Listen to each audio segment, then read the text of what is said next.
Alright guys, welcome back to the channel where today we have a bunch of updates to get through, including potential updates for WWE 2K22, Retromania coming to Xbox, new screenshots and footage for UVW, a potential referee signing for the wrestling code, AEW trademarks, and some freebies for WWE SuperCard. Before we get to any of that though, if you're new to the channel and you want to stay up to date with all the latest wrestling game news, then please do hit that subscribe button and turn on your notifications so that you don't miss out on future videos.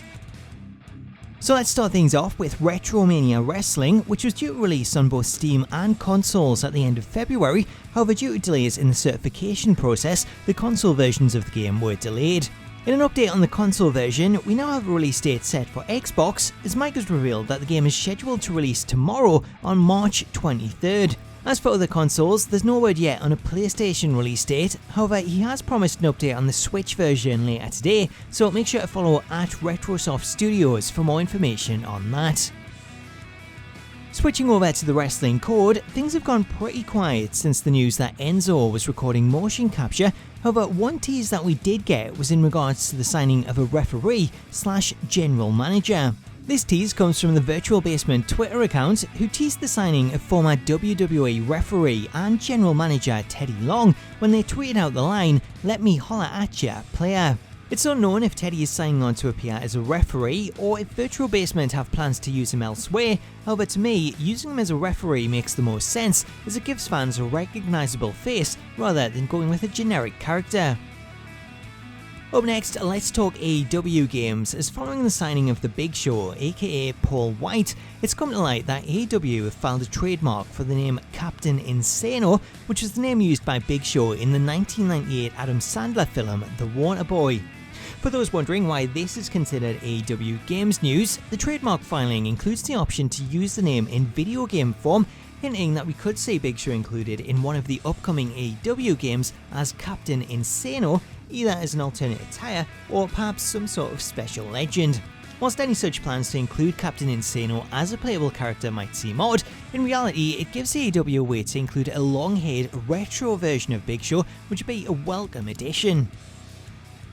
Next up, let's talk the UVW game, as following the release of the alpha footage last month that showed off one of the game's new gore finishers, Gackdaw, the game's creator, has been updating fans with his progress, as well as sharing some brand new screenshots and gameplay.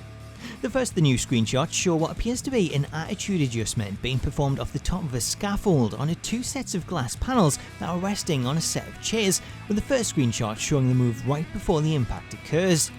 Switching over to the second screenshot, here we see the same move as the impact occurs, with this shot showing the moment the glass breaks and begins to shatter. Following up the screenshot, we also have some new gameplay footage, with Gackdaw sharing this new clip that shows off a vertebraker being performed onto a barbed wire board. It's unknown if this move is a standard move or if it's some kind of finisher, but the animation on it looks really good and it's really complemented by the camera cut, which adds extra emphasis on the impact.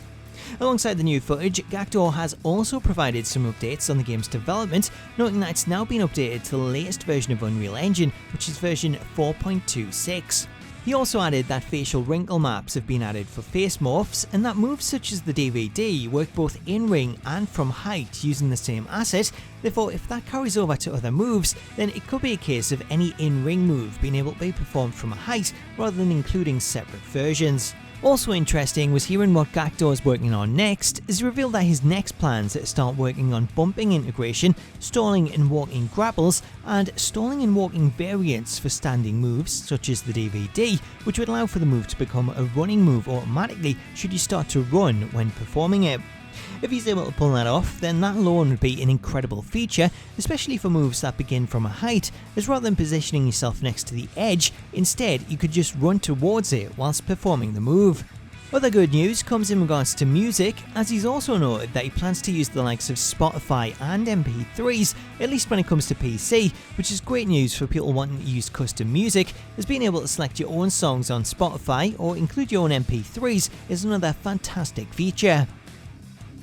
Before we move on, let me take a moment to tell you about today's sponsor, The Ridge. Unlike traditional wallets, which are large and bulky, the Ridge wallet has a modern, sleek design that doesn't stick out in your pocket. Depending on your preference, there's a ton of colours and materials that you can choose from, including titanium, aluminium, and my personal favourite, the carbon fibre ridge, which is the one that I use. In a world where everything is digital and cash is an afterthought, the ridge provides storage for up to 12 cards, whilst also offering RFID blocking technology to keep your cards safe from digital pickpockets. For those carrying cash, the ridge also comes with the option of a cash strap or a cash clip, allowing you to safely store banknotes. If you want to pick one up either for yourself or as a present for a friend, then you can head over to ridge.com/Smacktalks, where you can save yourself 10% and get free worldwide shipping and returns if you use the voucher code Smacktalks. Switching over to WWE SuperCard, the 25 years of Stone Cold celebrations continue, as following the exclusive Stone Cold Steve Austin card back, which you can get for free by scanning this QR code. The festivities are continuing with a second QR code, with this one rewarding players with a random Stone Cold card from seasons 1 to 6, plus 316 super coins. When I redeemed the code, I got Stone Cold's Epic Tier card from season 1, which isn't much use now, but at least it's another one to add to the collection. As for this week, SuperCard are unveiling a new Wrestlemania quest, which will go live later this week, with players able to pick up a card from their current tier if they complete it. Finally for today, we're looking ahead to WWE 2K22, where there may be some roster updates on the horizon, as news broke early this morning that Andrade has officially been released from WWE, following reports that he'd requested his release early last week. Andrade's release could lead to his removal from WWE 2K22, as the game still appears to be around 6 to 7 months away, going off 2K's usual release window, therefore there's still plenty of time to remove him. Alongside the Andrade news, yesterday also seen the long-awaited reveal of the Fiend's new look, as the Fiend made his return during the Fastlane match between Randy Orton and Alexa Bliss, where he appeared wearing a charred version of his old mask, complete with a burnt-up attire. Given this change is happening now, then again, this gives plenty of time for the Fiend to be updated in 2K22. However, we could see an updated version of him earlier than that, as WWE 2K modder Joe Mashups has already started work on an updated version of the Fiend for 2K19. As always, both these potential updates are yet to be confirmed, it's just speculation, as there's no knowing how involved Andrade is in the game's story mode or any potential showcase, therefore we'll have to wait and see if he remains part of the roster, or if 2K also wish him the best in his future endeavours. So there you go, that's your latest batch of wrestling game news. You're all up to date. Let me know your thoughts on all the games that we covered in the comments, and if you're new to the channel, please do hit that subscribe button and turn on your notifications to stay up to date with all the latest wrestling game news. Until next time though, thank you so much for watching, have yourself an awesome day, and I'll catch you later.